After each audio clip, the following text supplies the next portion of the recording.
英語聞き流しリスニング、英語テキストと MP3 音声ダウンロードは、ホームページからご利用いただけます。88thpp.com、88thpp.com。Chapter 41. In which the captive still continues his adventures. Before 15 days were over, our renegade had already purchased an excellent vessel with room for more than 30 persons, and to make the transaction safe and lend a color to it, he thought it well to make, as he did, a voyage to a place called Scherschel, 20 leagues from Algiers on the Oran side, where there is an extensive trade in dried figs. 2 or 3 times he made this voyage in company with the Tagarin already mentioned. The Moors of Aragon are called Tagarins in Barbary, and those of Granada Mudajars, but in the kingdom of Fez they call the Mudajars Elches, and they are the people the king chiefly employs in war. To proceed, every time he passed with his vessel he anchored in a cove that was not 2 crossbow shots from the garden where Zoraida was waiting, and there the renegade, together with the 2 Moorish lads that rowed, used purposely to station himself, either going through his prayers, or else practicing as a part what he meant to perform in earnest.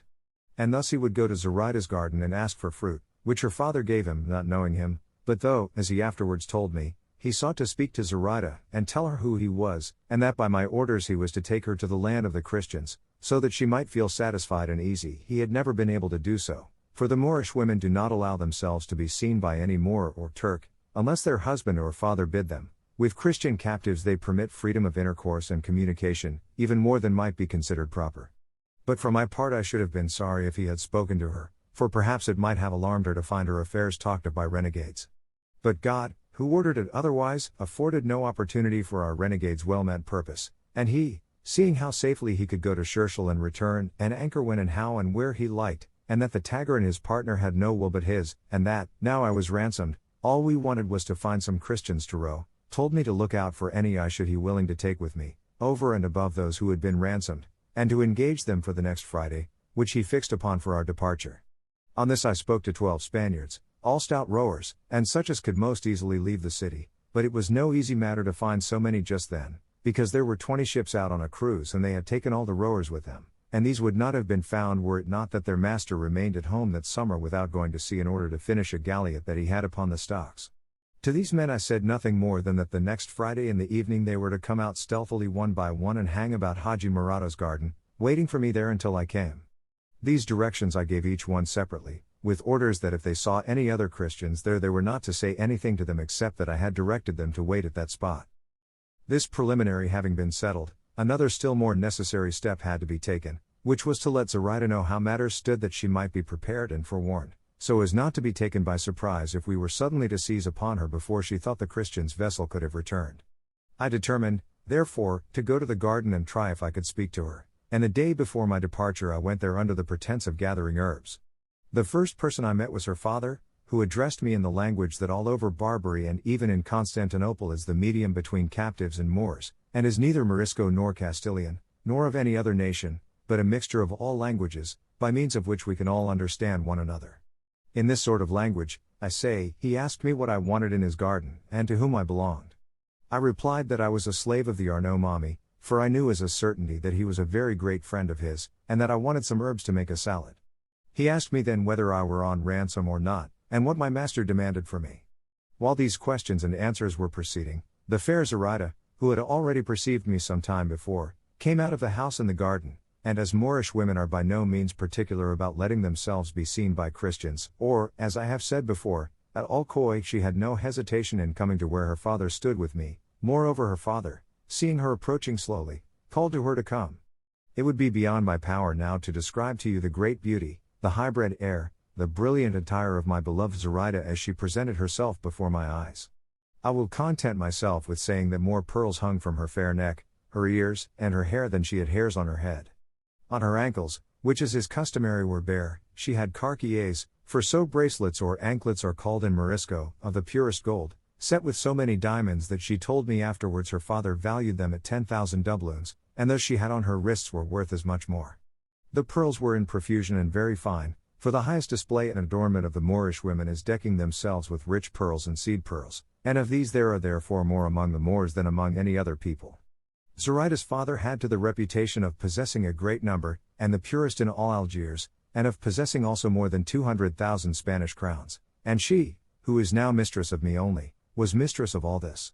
Whether thus adorned she would have been beautiful or not, and what she must have been in her prosperity, may be imagined from the beauty remaining to her after so many hardships, for, as everyone knows, the beauty of some women has its times and its seasons, and is increased or diminished by chance causes, and naturally the emotions of the mind will heighten or impair it, though indeed more frequently they totally destroy it. In a word, she presented herself before me that day attired with the utmost splendor, and supremely beautiful. At any rate, she seemed to me the most beautiful object I had ever seen, and when, besides, I thought of all I owed to her, I felt as though I had before me some heavenly being come to earth to bring me relief and happiness. As she approached, her father told her in his own language that I was a captive belonging to his friend the Arnaud Mommy, and that I had come for salad. She took up the conversation, and in that mixture of tongues I have spoken of, she asked me if I was a gentleman, and why I was not ransomed. I answered that I was already ransomed, and that by the price it might be seen what value my master set on me, as they had given 1,500 zoltanis for me, to which she replied, Hadst thou been my father's, I can tell thee, I would not have let him part with thee for twice as much, for you Christians always tell lies about yourselves and make yourselves out poor to cheat the Moors. That may be, lady, said I, but indeed I dealt truthfully with my master, as I do and mean to do with everybody in the world. And when dost thou go? Said Zoraida. Tomorrow, I think, said I, for there is a vessel here from France which sails tomorrow, and I think I shall go in her. Would it not be better, said Zoraida, to wait for the arrival of ships from Spain and go with them and not with the French who are not your friends? No, said I, though if there were intelligence that a vessel were now coming from Spain, it is true I might, perhaps, wait for it. However, it is more likely I shall depart tomorrow, for the longing I feel to return to my country and to those I love is so great that it will not allow me to wait for another opportunity, however more convenient, if it be delayed. No doubt thou art married in thine own country, said Zoraida, and for that reason thou art anxious to go and see thy wife. I am not married, I replied, but I have given my promise to marry on my arrival there. And is the lady beautiful to whom thou hast given it? Said Zoraida. So beautiful, said I, that, to describe her worthily and tell thee the truth, she is very like thee. At this her father laughed very heartily and said, By Allah, Christian, she must be very beautiful if she is like my daughter, who is the most beautiful woman in all this kingdom. Only look at her well and thou wilt see I am telling the truth. Zoraida's father, as the better linguist, helped to interpret most of these words and phrases, for though she spoke the bastard language, that, as I have said, is employed there, she expressed her meaning more by signs than by words. While we were still engaged in this conversation, a Moor came running up, exclaiming that 4 Turks had leapt over the fence or wall of the garden, and were gathering the fruit though it was not yet ripe. The old man was alarmed and Zoraida too, for the Moors commonly, and, so to speak, instinctively have a dread of the Turks, but particularly of the soldiers, who are so insolent and domineering to the Moors who are under their power that they treat them worse than if they were their slaves. Her father said to Zoraida, Daughter, retire into the house and shut thyself in while I go and speak to these dogs, and thou, Christian, pick thy herbs, and go in peace, and Allah bring thee safe to thy own country. I bowed, and he went away to look for the Turks, leaving me alone with Zoraida, who made as if she were about to retire as her father bade her, but the moment he was concealed by the trees of the garden, turning to me with her eyes full of tears, she said, Tamji, Cristiano, Tamji? That is to say, art thou going, Christian, art thou going? I made answer, Yes, lady, but not without thee, come what may, be on the watch for me on the next Juma, and be not alarmed when thou seest us, for most surely we shall go to the land of the Christians. This I said in such a way that she understood perfectly all that passed between us, and throwing her arm round my neck she began with feeble steps to move towards the house, but as fate would have it, and it might have been very unfortunate if heaven had not otherwise ordered it, just as we were moving on in the manner and position I have described, with her arm round my neck, her father, as he returned after having sent away the Turks, saw how we were walking and we perceived that he saw us, but Zoraida, ready and quick-witted, took care not to remove her arm from my neck, but on the contrary drew closer to me and laid her head on my breast, bending her knees a little and showing all the signs and tokens of fainting, while I at the same time made it seem as though I were supporting her against my will. Her father came running up to where we were, and seeing his daughter in this state asked what was the matter with her. She, however, giving no answer, he said, No doubt she has fainted in alarm at the entrance of those dogs, and taking her from mine he drew her to his own breast, while she sighing, her eyes still wet with tears, said again, Amigi, Cristiano, Amigi, go, Christian, go. To this her father replied, There is no need, Daughter, for the Christian to go, for he has done thee no harm, and the Turks have now gone. Feel no alarm, there is nothing to hurt thee, for as I say, the Turks at my request have gone back the way they came. It was they who terrified her, as thou hast said, Señor, said I to her father, but since she tells me to go, I have no wish to displease her. Peace be with thee, and with thy leave I will come back to this garden for herbs if need be, for my master says there are nowhere better herbs for salad than here. Come back for any thou hast need of, replied Haji Murado, for my daughter does not speak thus because she is displeased with thee or any Christian, she only meant that the Turks should go, not thou, or that it was time for thee to look for thy herbs. With this I at once took my leave of both, and she, looking as though her heart were breaking, retired with her father. While pretending to look for herbs I made the round of the garden at my ease, and studied carefully all the approaches and outlets, and the fastenings of the house and everything that could be taken advantage of to make our task easy. Having done so I went and gave an account of all that had taken place to the renegade and my comrades, and looked forward with impatience to the hour when, all fear at an end, I should find myself in possession of the prize which fortune held out to me in the fair and lovely Zoraida. The time passed at length, and the appointed day we so longed for arrived, and, all following out the arrangement and plan which, after careful consideration and many a long discussion, we had decided upon, we succeeded as fully as we could have wished, for on the Friday following the day upon which I spoke to Zoraida in the garden, the renegade anchored his vessel at nightfall almost opposite the spot where she was. The Christians who were to row were ready and in hiding in different places round about, all waiting for me, anxious and elated, and eager to attack the vessel they had before their eyes, for they did not know the renegade's plan, but expected that they were to gain their liberty by force of arms and by killing the Moors who were on board the vessel. As soon, then, as I and my comrades made our appearance, all those that were in hiding seeing us came and joined us. It was now the time when the city gates are shut, and there was no one to be seen in all the space outside. When we were collected together we debated whether it would be better first to go for Zoraida, or to make prisoners of the Moorish rowers who rowed in the vessel, but while we were still uncertain our renegade came up asking us what kept us, as it was now the time, and all the Moors were off their guard and most of them asleep. We told him why we hesitated, but he said it was of more importance first to secure the vessel, which could be done with the greatest ease and without any danger, and then we could go for Zoraida.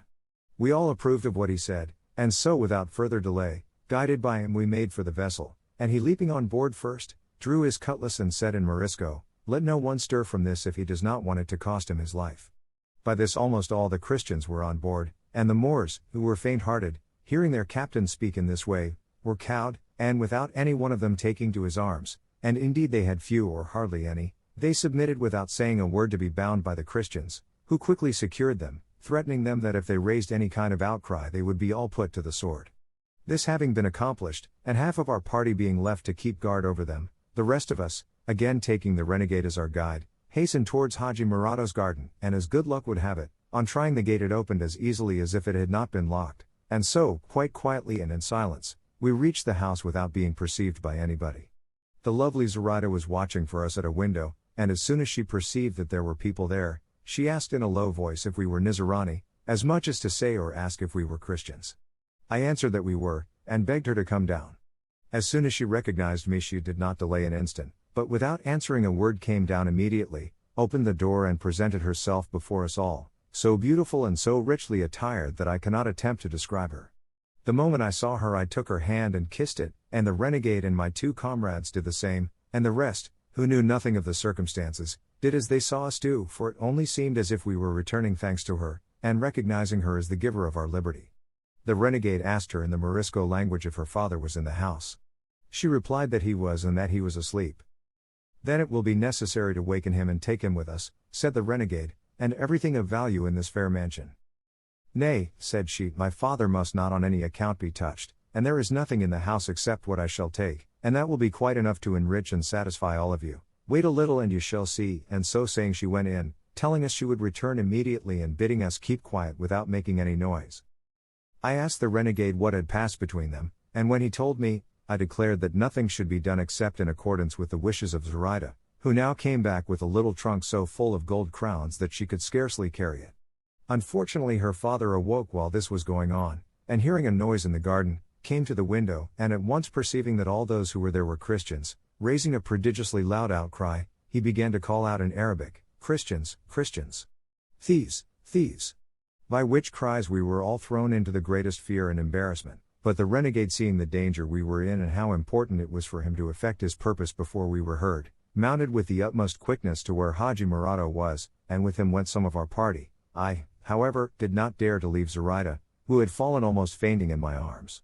To be brief, those who had gone upstairs acted so promptly that in an instant they came down, carrying Haji Murado with his hands bound and a napkin tied over his mouth, which prevented him from uttering a word, warning him at the same time that to attempt to speak would cost him his life. When his daughter caught sight of him, she covered her eyes so as not to see him, and her father was horror-stricken, not knowing how willingly she had placed herself in our hands. But it was now most essential for us to be on the move, and carefully and quickly we regained the vessel, where those who had remained on board were waiting for us in apprehension of some mishap having befallen us. It was barely 2 hours after night set in when we were all on board the vessel, where the cords were removed from the hands of Zoraida's father, and the napkin from his mouth, but the renegade once more told him not to utter a word, or they would take his life. He, when he saw his daughter there, began to sigh piteously, and still more when he perceived that I held her closely embraced and that she lay quiet without resisting or complaining, or showing any reluctance. Nevertheless he remained silent lest they should carry into effect the repeated threats the renegade had addressed to him. Finding herself now on board, and that we were about to give way with the oars, Zoraida, seeing her father there, and the other Moors bound, bade the renegade ask me to do her the favor of releasing the Moors and setting her father at liberty, for she would rather drown herself in the sea than suffer a father that had loved her so dearly to be carried away captive before her eyes and on her account. The renegade repeated this to me, and I replied that I was very willing to do so. But he replied that it was not advisable, because if they were left there they would at once raise the country and stir up the city, and lead to the dispatch of swift cruisers in pursuit, and our being taken, by sea or land, without any possibility of escape, and that all that could be done was to set them free on the first Christian ground we reached. On this point we all agreed, and Zoraida, to whom it was explained, together with the reasons that prevented us from doing at once what she desired, was satisfied likewise. And then in glad silence and with cheerful alacrity each of our stout rowers took his oar, and commending ourselves to God with all our hearts, we began to shape our course for the island of Majorca, the nearest Christian land. Owing, however, to the Tramontana rising a little, and the sea growing somewhat rough, it was impossible for us to keep a straight course for Majorca, and we were compelled to coast in the direction of Oran, not without great uneasiness on our part lest we should be observed from the town of Scherschel, which lies on that coast, not more than 60 miles from Algiers.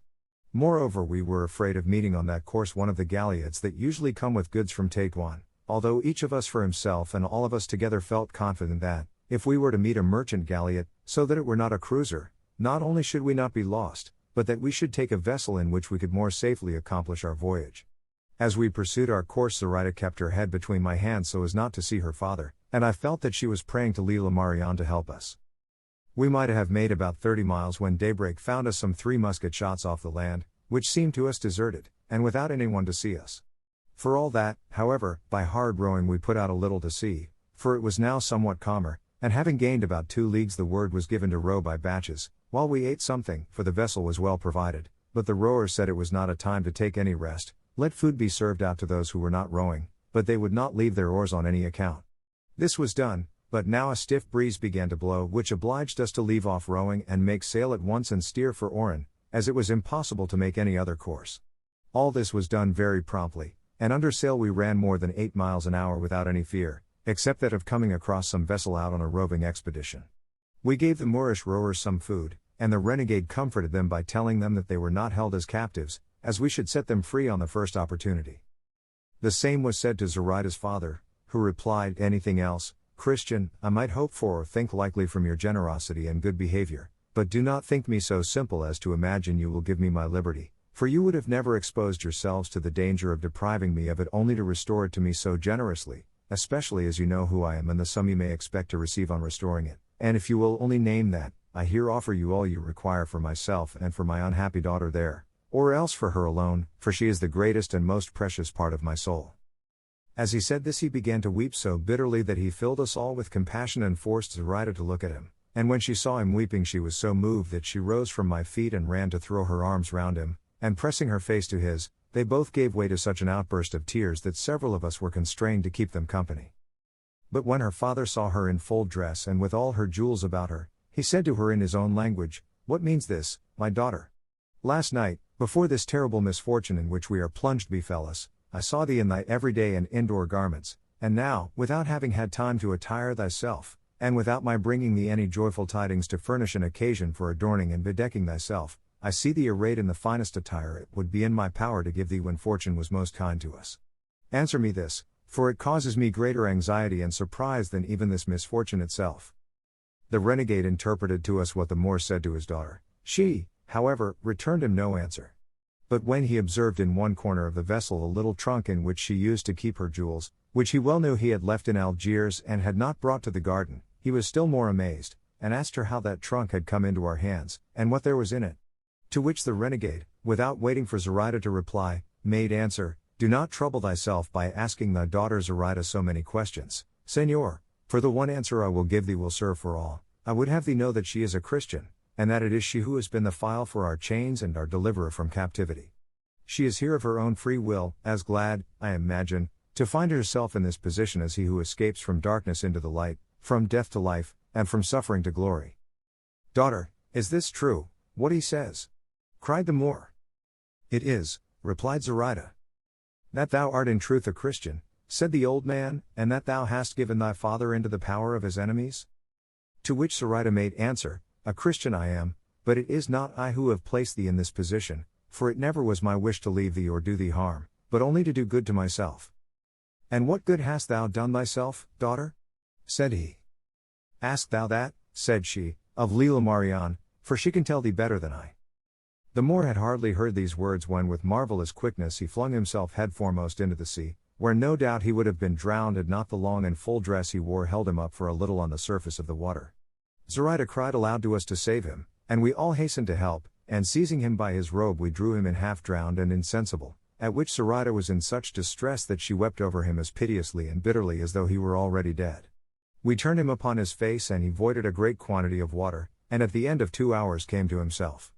Meanwhile, the wind having changed we were compelled to head for the land, and ply our oars to avoid being driven on shore, but it was our good fortune to reach a creek that lies on one side of a small promontory or cape, called by the Moors that of the Cava Rumia, which in our language means the wicked Christian woman, for it is a tradition among them that La Cava, through whom Spain was lost, lies buried at that spot, Cava in their language meaning wicked woman, and Rumia Christian. Moreover, they count it unlucky to anchor there when necessity compels them, and they never do so otherwise.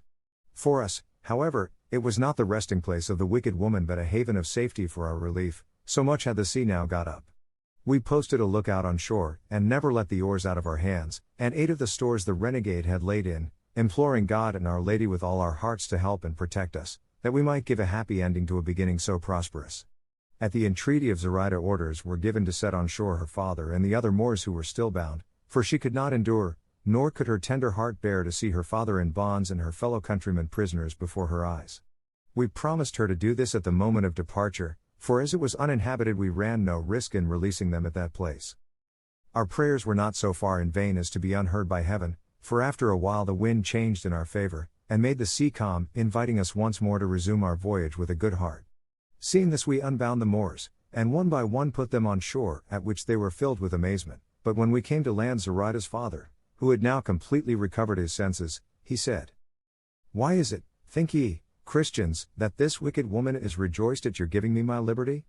Think ye it is because of the affection she bears me? Nay, verily, it is only because of the hindrance my presence offers to the execution of her base designs. And think not that it is her belief that yours is better than ours that has led her to change her religion, it is only because she knows that immodesty is more freely practiced in your country than in ours." Then turning to Zoraida, while I and another of the Christians held him fast by both arms, lest he should do some mad act, he said to her, "Infamous girl, misguided maiden, whither in thy blindness and madness art thou going in the hands of these dogs, our natural enemies? Cursed be the hour when I begot thee. Cursed the luxury and indulgence in which I reared thee." But seeing that he was not likely soon to cease, I made haste to put him on shore, and thence he continued his maledictions and lamentations aloud, calling on Muhammad to pray to Allah to destroy us, to confound us, to make an end of us, and when, in consequence of having made sail, we could no longer hear what he said we could see what he did, how he plucked out his beard and tore his hair and lay writhing on the ground. But once he raised his voice to such a pitch that we were able to hear what he said. "Come back, dear daughter, come back to shore, I forgive thee all, let those men have the money, for it is theirs now, and come back to comfort thy sorrowing father, who will yield up his life on this barren strand if thou dost leave him." All this Zoraida heard, and heard with sorrow and tears, and all she could say in answer was, Allah grant that Leela Marian, who has made me become a Christian, give thee comfort in thy sorrow, my father. Allah knows that I could not do otherwise than I have done, and that these Christians owe nothing to my will, for even had I wished not to accompany them, but remain at home, it would have been impossible for me, so eagerly did my soul urge me on to the accomplishment of this purpose, which I feel to be as righteous as to thee, dear father, it seems wicked. But neither could her father hear her nor we see him when she said this, and so, while I consoled Zoraida, we turned our attention to our voyage, in which a breeze from the right point so favored us that we made sure of finding ourselves off the coast of Spain on the morrow by daybreak. But, as good seldom or never comes pure and unmixed, without being attended or followed by some disturbing evil that gives a shock to it, our fortune, or perhaps the curses which the Moor had hurled at his daughter, for whatever kind of father they may come from, these are always to be dreaded, brought it about that when we were now in midsea, and the night about 3 hours spent, as we were running with all sail set and oars lashed, for the favoring breeze saved us the trouble of using them, we saw by the light of the moon, which shone brilliantly, a square-rigged vessel in full sail close to us, luffing up and standing across our course, and so close that we had to strike sail to avoid running foul of her, while they too put the helm hard up to let us pass. They came to the side of the ship to ask who we were, whither we were bound, and whence we came, but as they asked this in French, our renegade said, "Let no one answer, for no doubt these are French corsairs who plunder all comers." Acting on this warning, no one answered a word, but after we had gone a little ahead, and the vessel was now lying to leeward, suddenly they fired 2 guns, and apparently both loaded with chain shot, for with one they cut our mast in half and brought down both it and the sail into the sea, and the other, discharged at the same moment, sent a ball into our vessel amidships, staving her in completely, but without doing any further damage. We, however, finding ourselves sinking, began to shout for help and call upon those in the ship to pick us up as we were beginning to fill. They then lay to, and lowering a skiff or boat, as many as a dozen Frenchmen, well armed with matchlocks, and their matches burning, got into it and came alongside, and seeing how few we were, and that our vessel was going down, they took us in, telling us that this had come to us through our incivility in not giving them an answer. Our renegade took the trunk containing Zoraida's wealth and dropped it into the sea without anyone perceiving what he did. In short, we went on board with the Frenchmen, who, after having ascertained all they wanted to know about us, rifled us of everything we had, as if they had been our bitterest enemies, and from Zoraida they took even the anklets she wore on her feet, but the distress they caused her did not distress me so much as the fear I was in that from robbing her of her rich and precious jewels they would proceed to rob her of the most precious jewel that she valued more than all. The desires, however, of those people do not go beyond money, but of that their covetousness is insatiable, and on this occasion it was carried to such a pitch that they would have taken even the clothes we wore as captives if they had been worth anything to them. It was the advice of some of them to throw us all into the sea wrapped up in a sail, for their purpose was to trade at some of the ports of Spain, giving themselves out as Bretons, and if they brought us alive they would be punished as soon as the robbery was discovered. But the captain, who was the one who had plundered my beloved Zoraida, said he was satisfied with the prize he had got, and that he would not touch at any Spanish port, but pass the Straits of Gibraltar by night, or as best he could, and make for La Rochelle, from which he had sailed. So they agreed by common consent to give us the skiff belonging to their ship and all we required for the short voyage that remained to us, and this they did the next day on coming in sight of the Spanish coast, with which, and the joy we felt, all our sufferings and miseries were as completely forgotten as if they had never been endured by us, such is the delight of recovering lost liberty. It may have been about midday when they placed us in the boat, giving us 2 kegs of water and some biscuit, and the captain, moved by I know not what compassion, as the lovely Zoraida was about to embark, gave her some 40 gold crowns, and would not permit his men to take from her those same garments which she has on now. We got into the boat, returning them thanks for their kindness to us, and showing ourselves grateful rather than indignant. They stood out to sea, steering for the straits. We, without looking to any compass save the land we had before us, set ourselves to row with such energy that by sunset we were so near that we might easily, we thought, land before the night was far advanced. But as the moon did not show that night and the sky was clouded, and as we knew not whereabouts we were, it did not seem to us a prudent thing to make for the shore, as several of us advised, saying we ought to run ourselves ashore even if it were on rocks and far from any habitation, for in this way we should be relieved from the apprehensions we naturally felt of the prowling vessels of the Tetuan corsairs, who leave Barbary at nightfall and are on the Spanish coast by daybreak, where they commonly take some prize, and then go home to sleep in their own houses. But of the conflicting counsels the one which was adopted was that we should approach gradually, and land where we could if the sea were calm enough to permit us. This was done, and a little before midnight we drew near to the foot of a huge and lofty mountain, not so close to the sea but that it left a narrow space on which to land conveniently. We ran our boat up on the sand, and all sprang out and kissed the ground, and with tears of joyful satisfaction returned thanks to God our Lord for all his incomparable goodness to us on our voyage. We took out of the boat the provisions it contained, and drew it up on the shore, and then climbed a long way up the mountain, for even there we could not feel easy in our hearts, or persuade ourselves that it was Christian soil that was now under our feet. The dawn came, more slowly, I think, than we could have wished. We completed the ascent in order to see if from the summit any habitation or any shepherd's huts could be discovered, but strain our eyes as we might, neither dwelling, nor human being, nor path nor road could we perceive. However, we determined to push on farther, as it could not but be that ere long we must see some one who could tell us where we were. But what distressed me most was to see Zoraida going on foot over that rough ground, for though I once carried her on my shoulders, she was more wearied by my weariness than rested by the rest, and so she would never again allow me to undergo the exertion, and went on very patiently and cheerfully, while I led her by the hand.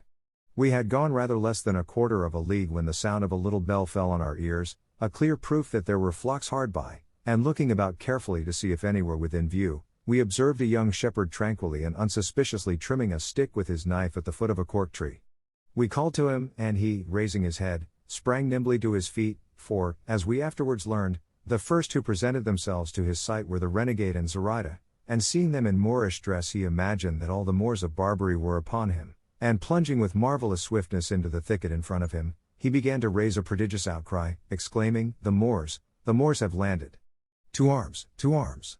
We were all thrown into perplexity by these cries, not knowing what to do, but reflecting that the shouts of the shepherd would raise the country and that the mounted coast guard would come at once to see what was the matter. We agreed that the renegade must strip off his Turkish garments and put on a captive's jacket or coat which one of our party gave him at once, though he himself was reduced to his shirt, and so commending ourselves to God, we followed the same road which we saw the shepherd take, expecting every moment that the coast guard would be down upon us. Nor did our expectation deceive us, for 2 hours had not passed when, coming out of the brushwood into the open ground, we perceived some 50 mounted men swiftly approaching us at a hand gallop. As soon as we saw them we stood still, waiting for them. But as they came close and, instead of the Moors they were in quest of, saw a set of poor Christians, they were taken aback, and one of them asked if it could be we who were the cause of the shepherd having raised the call to arms. I said yes, and as I was about to explain to him what had occurred, and whence we came and who we were, one of the Christians of our party recognized the horseman who had put the question to us, and before I could say anything more he exclaimed, Thanks be to God, sirs, for bringing us to such good quarters, for, if I do not deceive myself, the ground we stand on is that of Velas Malaga unless, indeed, all my years of captivity have made me unable to recollect that you, Señor, who ask who we are Pedro de Bustamante, my uncle. The Christian captive had hardly uttered these words, when the horseman threw himself off his horse, and ran to embrace the young man, crying, Nephew of my soul and life!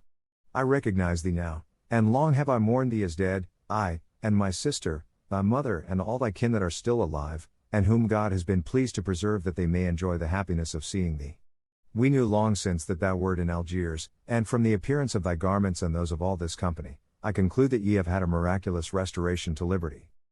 It is true, replied the young man, and by we will tell you all. As soon as the horsemen understood that we were Christian captives, they dismounted from their horses, and each offered his to carry us to the city of Velas Malaga, which was 1.5 leagues distant. Some of them went to bring the boat to the city, we having told them where we had left it, others took us up behind them, and Zoraida was placed on the horse of the young man's uncle. The whole town came out to meet us, for they had by this time heard of our arrival from one who had gone on in advance. They were not astonished to see liberated captives or captive Moors, for people on that coast are well used to see both one and the other, but they were astonished at the beauty of Zoraida, which was just then heightened, as well by the exertion of traveling as by joy at finding herself on Christian soil, and relieved of all fear of being lost, for this had brought such a glow upon her face, that unless my affection for her were deceiving me, I would venture to say that there was not a more beautiful creature in the world, at least, that I had ever seen. We went straight to the church to return thanks to God for the mercies we had received, and when Zoraida entered it she said there were faces there like Lila Marianne's. We told her they were her images, and as well as he could the renegade explained to her what they meant, that she might adore them as if each of them were the very same Lila Marianne that had spoken to her, and she, having great intelligence and a quick and clear instinct, understood at once all he said to her about them. Thence they took us away and distributed us all in different houses in the town, but as for the renegade, Zoraida, and myself, The Christian who came with us brought us to the house of his parents, who had a fair share of the gifts of fortune, and treated us with as much kindness as they did their own son. We remained 6 days in Velez, at the end of which the renegade, having informed himself of all that was requisite for him to do, set out for the city of Granada to restore himself to the sacred bosom of the Church through the medium of the Holy Inquisition. The other released captives took their departures, each the way that seemed best to him, and Zoraida and I were left alone, with nothing more than the crowns which the courtesy of the Frenchman had bestowed upon Zoraida, out of which I bought the beast on which she rides, and, I for the present attending her as her father and squire and not as her husband. We are now going to ascertain if my father is living, or if any of my brothers has had better fortune than mine has been, though, as heaven has made me the companion of Zoraida, I think no other lot could be assigned to me, however happy, that I would rather have. The patience with which she endures the hardships that poverty brings with it, and the eagerness she shows to become a Christian, are such that they fill me with admiration, and bind me to serve her all my life, though the happiness I feel in seeing myself hers, and her mine, is disturbed and marred by not knowing whether I shall find any corner to shelter her in my own country, or whether time and death may not have made such changes in the fortunes and lives of my father and brothers, that I shall hardly find anyone who knows me, if they are not alive. I have no more of my story to tell you, gentlemen, whether it be an interesting or a curious one let your better judgments decide. All I can say is I would gladly have told it to you more briefly, although my fear of wearying you has made me leave out more than one circumstance. Chapter 42. Which treats of what further took place in the INN, and of several other things worth knowing. With these words the captive held his peace, and Don Fernando said to him, "In truth, Captain, the manner in which you have related this remarkable adventure has been such as befitted the novelty and strangeness of the matter. The whole story is curious and uncommon, and abounds with incidents that fill the hearers with wonder and astonishment, and so great is the pleasure we have found in listening to it that we should be glad if it were to begin again, even though tomorrow were to find us still occupied with the same tale." And while he said this, Cardenio and the rest of them offered to be of service to him in any way that lay in their power, and in words and language so kindly and sincere that the captain was much gratified by their goodwill. In particular Don Fernando offered, if he would go back with him, to get his brother the Marquis to become godfather at the baptism of Zoraida, and on his own part to provide him with the means of making his appearance in his own country with the credit and comfort he was entitled to. For all this the captive returned thanks very courteously, although he would not accept any of their generous offers. By this time night closed in, and as it did, there came up to the inn a coach attended by some men on horseback, who demanded accommodation, to which the landlady replied that there was not a hand's breadth of the whole inn unoccupied. Still, for all that, said one of those who had entered on horseback, room must be found for his lordship the judge here. At this name the landlady was taken aback, and said, "Señor, the fact is I have no beds, but if his lordship the judge carries one with him, as no doubt he does, let him come in and welcome. For my husband and I will give up our room to accommodate his worship." "Very good, so be it," said the squire, but in the meantime a man had got out of the coach whose dress indicated at a glance the office and post he held, for the long robe with ruffled sleeves that he wore showed that he was, as his servant said, a judge of appeal. He led by the hand a young girl in a traveling dress, apparently about 16 years of age, and of such a high-bred air, so beautiful and so graceful, that all were filled with admiration when she made her appearance. And but for having seen Dorothea, Lucinda, and Zoraida, who were there in the inn, they would have fancied that a beauty like that of this maiden's would have been hard to find. Don Quixote was present at the entrance of the judge with the young lady, and as soon as he saw him he said, "Your worship may with confidence enter and take your ease in this castle, for though the accommodation be scanty and poor, there are no quarters so cramped or inconvenient that they cannot make room for arms and letters, above all if arms and letters have beauty for a guide and leader, as letters represented by your worship have in this fair maiden, to whom not only ought castles to throw themselves open and yield themselves up, but rocks should rend themselves asunder and mountains divide and bow themselves down to give her a reception. Enter, your worship, I say, into this paradise, for here you will find stars and suns to accompany the heaven your worship brings with you, here you will find arms in their supreme excellence, and beauty in its highest perfection." The judge was struck with amazement at the language of Don Quixote, whom he scrutinized very carefully, no less astonished by his figure than by his talk. And before he could find words to answer him he had a fresh surprise, when he saw opposite to him Lucinda, Dorothea and Zoraida, who, having heard of the new guests and of the beauty of the young lady, had come to see her and welcome her. Don Fernando, Cardenio, and the curate, however, greeted him in a more intelligible and polished style. In short, the judge made his entrance in a state of bewilderment, as well with what he saw as what he heard, and the fair ladies of the inn gave the fair damsel a cordial welcome. On the whole, he could perceive that all who were there were people of quality, but with the figure, countenance, and bearing of Don Quixote he was at his wit's end, and all civilities having been exchanged, and the accommodation of the inn inquired into, it was settled, as it had been before settled, that all the women should retire to the garret that has been already mentioned, and that the men should remain outside as if to guard them. The judge, therefore, was very well pleased to allow his daughter, for such the damsel was, to go with the ladies, which she did very willingly, and with part of the host's narrow bed and half of what the judge had brought with him, they made a more comfortable arrangement for the night than they had expected. The captive, whose heart had leapt within him the instant he saw the judge, telling him somehow that this was his brother, asked one of the servants who accompanied him what his name was, and whether he knew from what part of the country he came. The servant replied that he was called the licentiate Juan Perez de Viedma, and that he had heard it said he came from a village in the mountains of Leon. From this statement, and what he himself had seen, he felt convinced that this was his brother who had adopted letters by his father's advice, and excited and rejoiced, he called Don Fernando and Cardenio and the curate aside, and told them how the matter stood, assuring them that the judge was his brother. The servant had further informed him that he was now going to the Indies with the appointment of judge of the Supreme Court of Mexico, and he had learned, likewise, that the young lady was his daughter, whose mother had died in giving birth to her, and that he was very rich in consequence of the dowry left to him with the daughter.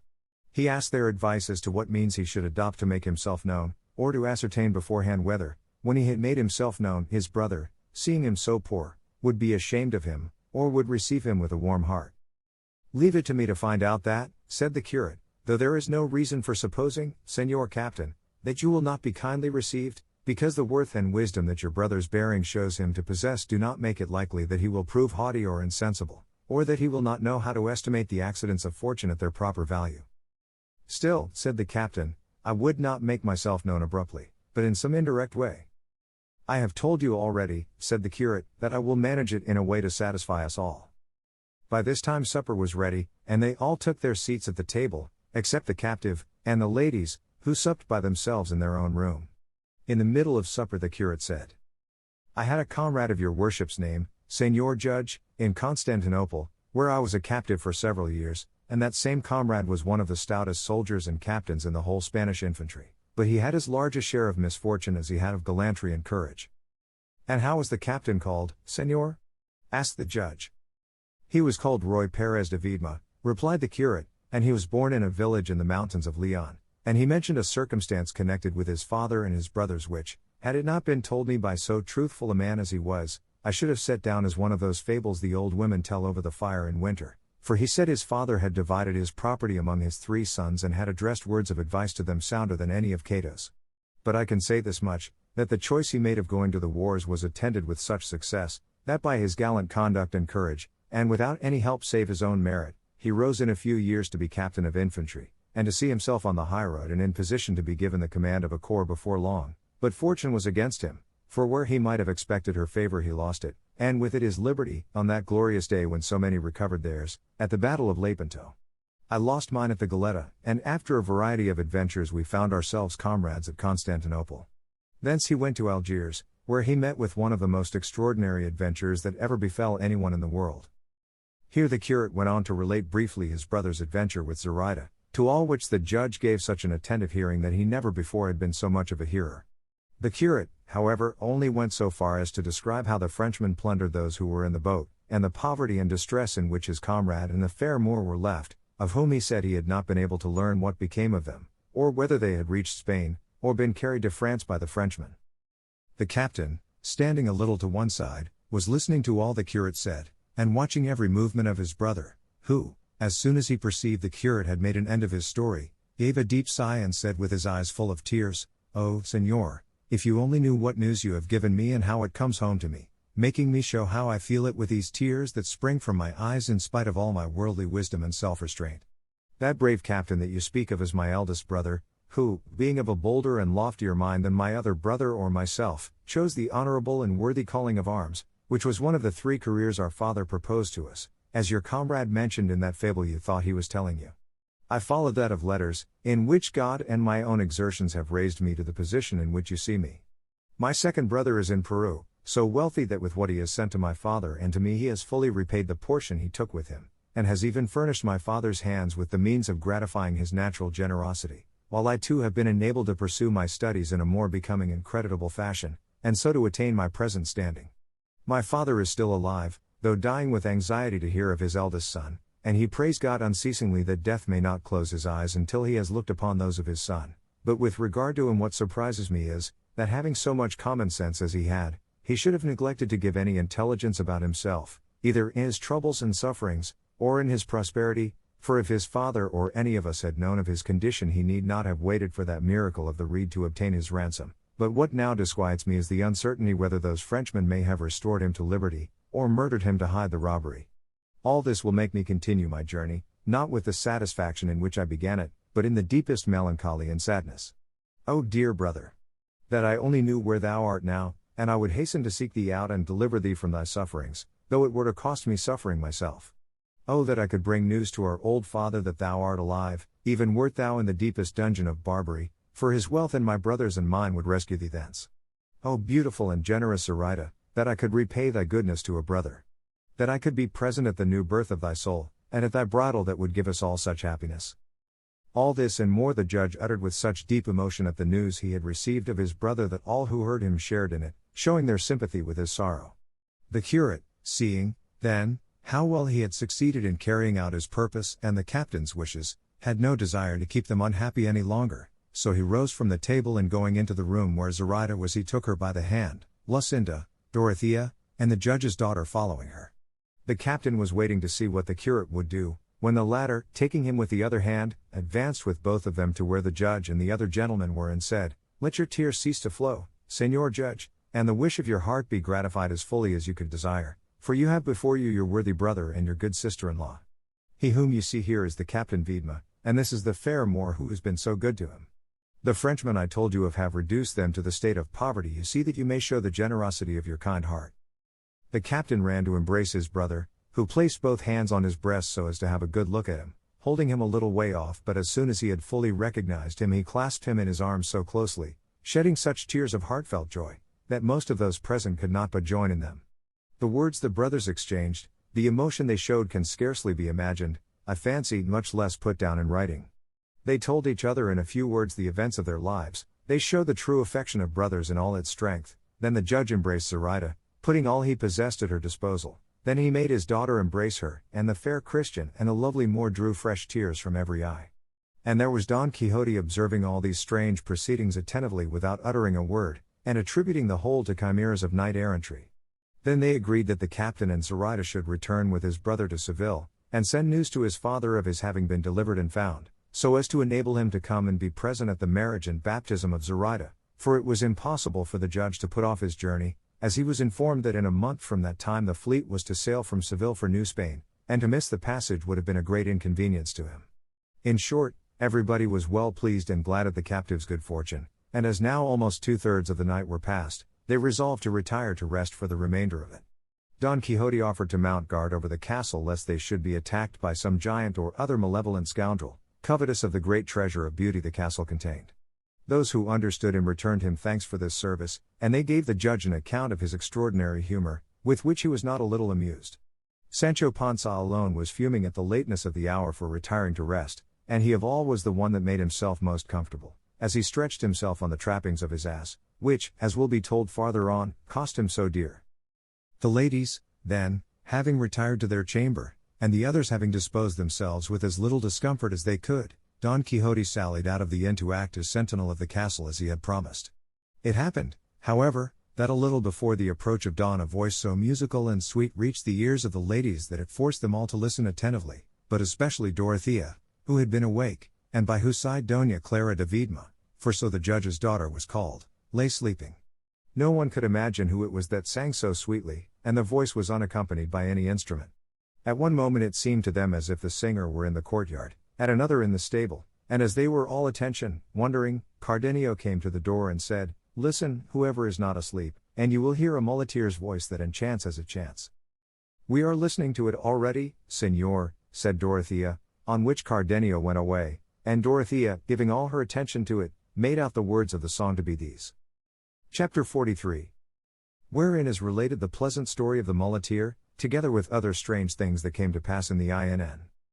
Ah me, love's mariner am I on love's deep ocean sailing, I know not where the haven lies, I dare not hope to gain it. One solitary distant star is all I have to guide me, a brighter orb than those of old that Palinurus lighted. And vaguely drifting am I borne, I know not where it leads me, I fix my gaze on it alone, of all beside it heedless. But overcautious prudery, and coyness cold and cruel, when most I need it, these, like clouds, its longed for light refuse me. Bright star, full of my yearning eyes as thou above me beamest, when thou shalt hide thee from my sight I'll know that death is near me. The singer had got so far when it struck Dorothea that it was not fair to let Clara miss hearing such a sweet voice, so, shaking her from side to side, she woke her, saying, "Forgive me, child, for waking thee, but I do so that thou mayest have the pleasure of hearing the best voice thou hast ever heard, perhaps, in all thy life." Clara awoke quite drowsy, and not understanding at the moment what Dorothea said, asked her what it was. She repeated what she had said, and Clara became attentive at once, but she had hardly heard 2 lines, as the singer continued, when a strange trembling seized her, as if she were suffering from a severe attack of quartan ague, and throwing her arms round Dorothea she said, "Ah, dear lady of my soul and life! Why did you wake me? The greatest kindness fortune could do me now would be to close my eyes and ears so as neither to see or hear that unhappy musician." "What art thou talking about, child?" said Dorothea. "Why, they say this singer is a muleteer." "Nay, he is the lord of many places," replied Clara, "and that one in my heart which he holds so firmly shall never be taken from him, unless he be willing to surrender it." Dorothea was amazed at the ardent language of the girl, for it seemed to be far beyond such experience of life as her tender years gave any promise of, so she said to her, "You speak in such a way that I cannot understand you, Señora Clara. Explain yourself more clearly, and tell me what is this you are saying about hearts and places and this musician whose voice has so moved you. But do not tell me anything now, I do not want to lose the pleasure I get from listening to the singer by giving my attention to your transports, for I perceive he is beginning to sing a new strain and a new air." "Let him, in heaven's name," returned Clara, and not to hear him she stopped both ears with her hands, at which Dorothea was again surprised, but turning her attention to the song she found that it ran in this fashion: "Sweet hope, my stay, that onward to the goal of thy intent dost make thy way, heedless of hindrance or impediment, have thou no fear if at each step thou findest death is near. No victory, no joy of triumph doth the faint heart know, unblessed is he that a bold front to fortune dares not show, but soul and sense in bondage yieldeth up to indolence. If love his wares do dearly sell, his right must be contest, what gold compares with that whereon his stamp he hath impressed? And all men know what costeth little that we rate but low. Love resolute knows not the word impossibility, and though my suit beset by endless obstacles I see, yet no despair shall hold me bound to earth while heaven is there." Here the voice ceased and Clara's sobs began afresh, all which excited Dorothea's curiosity to know what could be the cause of singing so sweet and weeping so bitter, so she again asked her what it was she was going to say before. On this Clara, afraid that Lucinda might overhear her, winding her arms tightly round Dorothea, put her mouth so close to her ear that she could speak without fear of being heard by anyone else, and said, "This singer, dear Signora, is the son of a gentleman of Aragon, lord of 2 villages, who lives opposite my father's house at Madrid, and though my father had curtains to the windows of his house in winter, and lattice work in summer, in some way, I know not how, this gentleman, who was pursuing his studies, saw me, whether in church or elsewhere, I cannot tell, and, in fact, fell in love with me, and gave me to know it from the windows of his house, with so many signs and tears that I was forced to believe him, and even to love him, without knowing what it was he wanted of me. One of the signs he used to make me was to link one hand in the other, to show me he wished to marry me, and though I should have been glad if that could be, being alone and motherless I knew not whom to open my mind to, and so I left it as it was, showing him no favor, except when my father and his 2 were from home, to raise the curtain or the lattice a little and let him see me plainly, at which he would show such delight that he seemed as if he were going mad. Meanwhile the time for my father's departure arrived, which he became aware of, but not from me, for I had never been able to tell him of it. He fell sick, of grief I believe, and so the day we were going away I could not see him to take farewell of him, were it only with the eyes. But after we had been 2 days on the road, on entering the posada of a village a day's journey from this, I saw him at the inn door in the dress of a muleteer, and so well disguised, that if I did not carry his image graven on my heart it would have been impossible for me to recognize him. But I knew him, and I was surprised and glad. He watched me, unsuspected by my father, from whom he always hides himself when he crosses my path on the road, or in the posadas where we halt, and, as I know what he is, and reflect that for love of me he makes this journey on foot in all this hardship, I am ready to die of sorrow, and where he sets foot there I set my eyes. I know not with what object he has come, or how he could have got away from his father, who loves him beyond measure, having no other heir, and because he deserves it, as you will perceive when you see him. And moreover, I can tell you, all that he sings is out of his own head, for I have heard them say he is a great scholar and poet, and what is more, every time I see him or hear him sing I tremble all over, and am terrified lest my father should recognize him and come to know of our loves. I have never spoken a word to him in my life, and for all that I love him so that I could not live without him. This, dear Senora, is all I have to tell you about the musician whose voice has delighted you so much, and from it alone you might easily perceive he is no muleteer, but a lord of hearts and towns, as I told you already.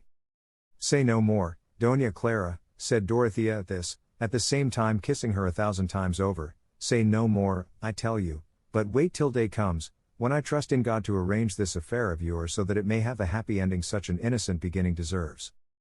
Ah, Senora, said Doña Clara, what end can be hoped for when his father is of such lofty position, and so wealthy, that he would think I was not fit to be even a servant to his son, much less wife?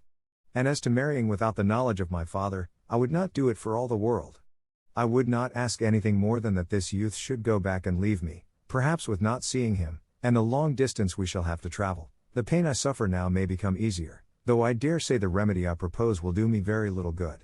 I don't know how the devil this has come about, or how this love I have for him got in, I such a young girl, and he such a mere boy, for I verily believe we are both of an age, and I am not 16 yet, for I will be 16 Michaelmas Day, next, my father says. Dorothea could not help laughing to hear how like a child Doña Clara spoke.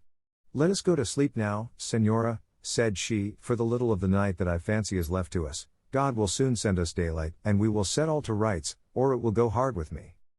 With this they fell asleep, and deep silence reigned all through the inn. The only persons not asleep were the landlady's daughter and her servant Maritornes, who, knowing the weak point of Don Quixote's humor, and that he was outside the inn mounting guard in armor and on horseback, resolved, the pair of them, to play some trick upon him, or at any rate to amuse themselves for a while by listening to his nonsense. As it so happened there was not a window in the whole inn that looked outwards except a hole in the wall of a straw loft through which they used to throw out the straw. At this hole the two demi-damsels posted themselves, and observed Don Quixote on his horse, leaning on his pike and from time to time sending forth such deep and doleful sighs, that he seemed to pluck up his soul by the roots with each of them, and they could hear him, too, saying in a soft, tender, loving tone, O my lady Dulcinea del Toboso, perfection of all beauty, summit and crown of discretion, treasure house of grace, depositary of virtue, and finally, ideal of all that is good, honorable, and delectable in this world. What is thy grace doing now? Art thou, perchance, mindful of thy enslaved knight who of his own free will hath exposed himself to so great perils, and all to serve thee? Give me tidings of her, O luminary of the three faces. Perhaps at this moment, envious of hers, thou art regarding her, either as she paces to and fro some gallery of her sumptuous palaces, or leans over some balcony, meditating how, whilst preserving her purity and greatness, she may mitigate the tortures this wretched heart of mine endures for her sake. What glory should recompense my sufferings, what repose my toil, and lastly what death my life, and what reward my services? And thou, O son, that art now doubtless harnessing thy steeds in haste to rise betimes and come forth to see my lady, when thou seest her I entreat of thee to salute her on my behalf, but have a care, when thou shalt see her and salute her, that thou kiss not her face, for I shall be more jealous of thee than thou wert of that light-footed ingrate that made thee sweat and run so on the plains of Thessaly, or on the banks of the Peneus, for I do not exactly recollect where it was thou didst run on that occasion, in thy jealousy and love. Don Quixote had got so far in his pathetic speech when the landlady's daughter began to signal to him, saying, Señor, come over here, please. At these signals and voice Don Quixote turned his head and saw by the light of the moon, which then was in its full splendor, that someone was calling to him from the hole in the wall, which seemed to him to be a window, and what is more, with a gilt grating, as rich castles, such as he believed the inn to be, ought to have, and it immediately suggested itself to his imagination that, as on the former occasion, the fair damsel, the daughter of the lady of the castle, overcome by love for him, was once more endeavoring to win his affections, and with this idea, not to show himself discourteous, or ungrateful, he turned Rocinante's head and approached the hole, and as he perceived the two wenches he said, I pity you, beauteous lady, that you should have directed your thoughts of love to a quarter from whence it is impossible that such a return can be made to you as is due to your great merit and gentle birth, for which you must not blame this unhappy knight-errant whom love renders incapable of submission to any other than her whom, the first moment his eyes beheld her, he made absolute mistress of his soul. Forgive me, noble lady, and retire to your apartment, and do not, by any further declaration of your passion, compel me to show myself more ungrateful, and if, of the love you bear me, you should find that there is anything else in my power wherein I can gratify you, provided it be not love itself, demand it of me, for I swear to you by that sweet absent enemy of mine to grant it this instant, though it be that you require of me a lock of Medusa's hair, which was all snakes, or even the very beams of the sun shut up in a vial. My mistress wants nothing of that sort, Sir Knight, said Maritornes at this. What then, discreet dame, is it that your mistress wants? Replied Don Quixote. Only one of your fair hands, said Maritornes, to enable her to vent over it the great passion which has brought her to this loophole, so much to the risk of her honor, for if the lord her father had heard her, the least slice he would cut off her would be her ear. I should like to see that tried, said Don Quixote, but he had better beware of that, if he does not want to meet the most disastrous end that ever father in the world met for having laid hands on the tender limbs of a love-stricken daughter. Maritornes felt sure that Don Quixote would present the hand she had asked, and making up her mind what to do, she got down from the hole and went into the stable, where she took the halter of Sancho Panza's ass, and in all haste returned to the hole, just as Don Quixote had planted himself standing on Rocinante's saddle in order to reach the grated window where he supposed the lovelorn damsel to be, and giving her his hand, he said, Lady, take this hand, or rather the scourge of the evildoers of the earth, take, I say, this hand which no other hand of woman has ever touched, not even hers who has complete possession of my entire body. I present it to you, not that you may kiss it, but that you may observe the contexture of the sinews, the close network of the muscles, the breadth and capacity of the veins, whence you may infer what must be the strength of the arm that has such a hand. That we shall see presently, said Maritornes, and making a running knot on the halter, she passed it over his wrist and coming down from the hole tied the other end very firmly to the bolt of the door of the straw loft. Don Quixote, feeling the roughness of the rope on his wrist, exclaimed, Your grace seems to be grating rather than caressing my hand. Treat it not so harshly, for it is not to blame for the offense my resolution has given you, nor is it just to wreak all your vengeance on so small a part. Remember that one who loves so well should not revenge herself so cruelly. But there was nobody now to listen to these words of Don Quixote's, for as soon as Maritornes had tied him she and the other made off, ready to die with laughing, leaving him fastened in such a way that it was impossible for him to release himself. He was, as has been said, standing on Rocinante, with his arm passed through the hole and his wrist tied to the bolt of the door, and in mighty fear and dread of being left hanging by the arm if Rocinante were to stir one side or the other, so he did not dare to make the least movement, although from the patience and imperturbable disposition of Rocinante, he had good reason to expect that he would stand without budging for a whole century. Finding himself fast, then, and that the ladies had retired, he began to fancy that all this was done by enchantment, as on the former occasion when in that same castle that enchanted Moor of a carrier had belaboured him, and he cursed in his heart his own want of sense and judgment in venturing to enter the castle again, after having come off so badly the first time, it being a settled point with knights-errant that when they have tried an adventure, and have not succeeded in it, it is a sign that it is not reserved for them but for others, and that therefore they need not try it again. Nevertheless he pulled his arm to see if he could release himself, but it had been made so fast that all his efforts were in vain. It is true he pulled it gently lest Rocinante should move, but try as he might to seat himself in the saddle, he had nothing for it but to stand upright or pull his hand off.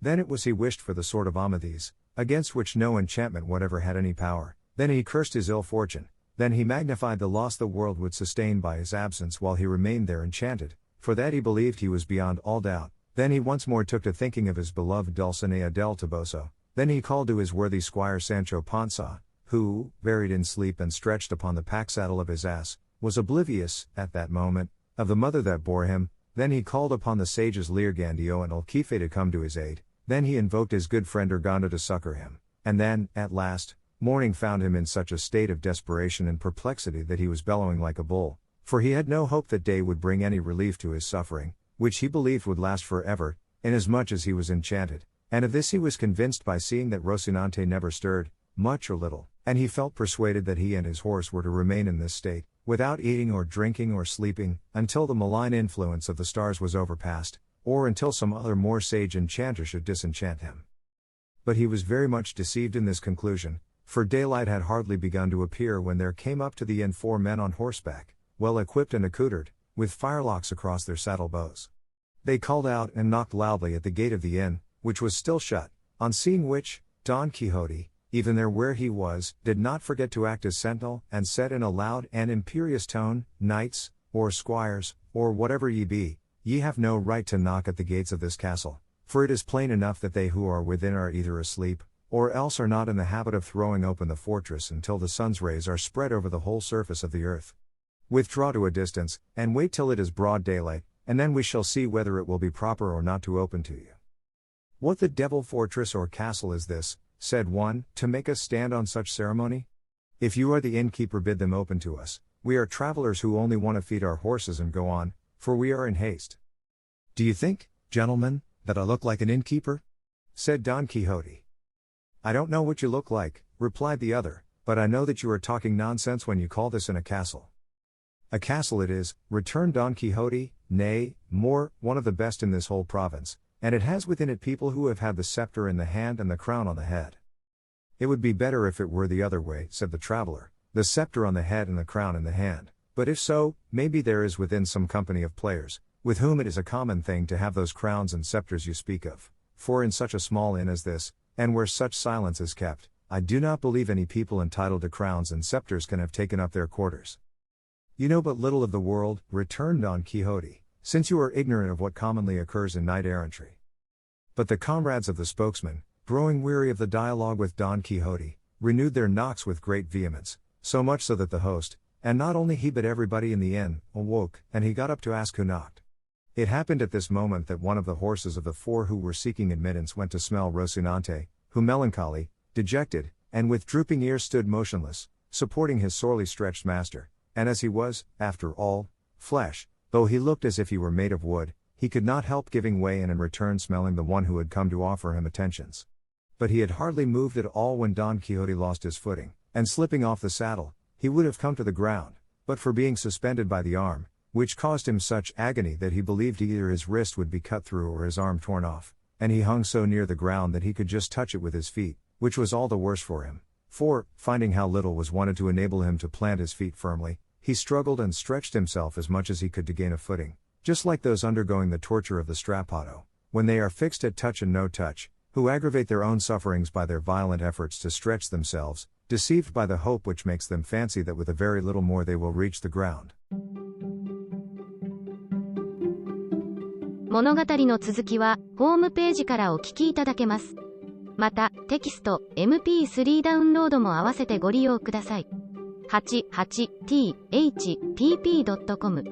88thpp.com